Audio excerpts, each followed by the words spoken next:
work at the executive level a lot, but you also got your hands dirty doing these go-sees with practitioners. What advice would you have for other practitioners that are trying to get the executive support and approval? And maybe if we look at it from a lens, I think you're a bit of a rare exception with your accessibility and your humility. A lot of organizations, I find there's a bit of a fear or intimidation around getting into the C-suite or one level below that. Any guidance you'd give to the practitioner community on how to sort of make that connection? Yeah, I'm going to reiterate the courage one. Try it. You're going to love it. It's life changing, I would say. Get to know your executive sponsor through them, but more importantly through others. Understand where their personal energy comes from.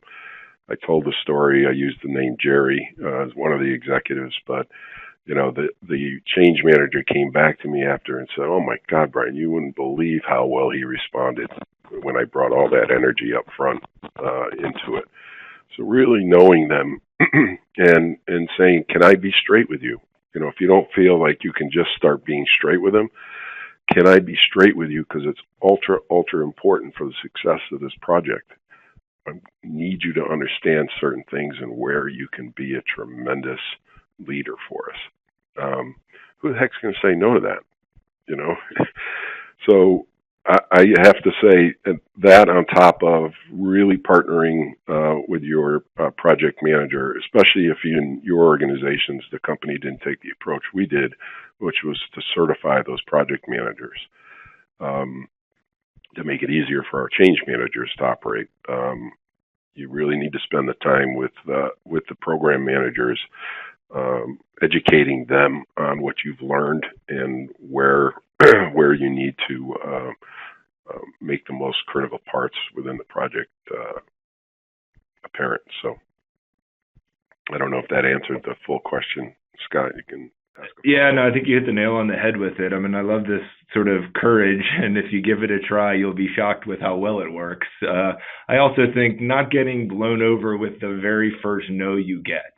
If you have the courage to ask a sponsor for some time to focus on this and that one doesn't pan out, have the courage to have a second go at it, because by no means are you going to get 10 no's. And I think often we have this assumption that it's always going to be worst case scenario, and it turns into a bit of a self-fulfilling prophecy. And so I would just encourage people, if the first one doesn't pan out perfectly, don't let perfect get in the way of progress. Get back up, dust yourself off, and go for a second go at this. And be real cognizant of the language you use.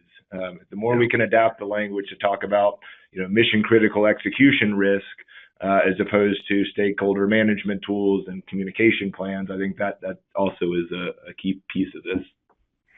Yeah, and I'd say change managers should also understand, and any employee should understand that executives' actual number one job is to make sure that there's we have the right talent in the organization to succeed into the future.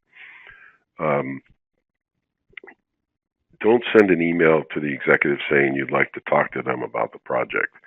Bump into them in the hallway. Ask them if they have time for a coffee or lunch. Get in their face to where they witness what you bring to the table, and you'll be happy you did.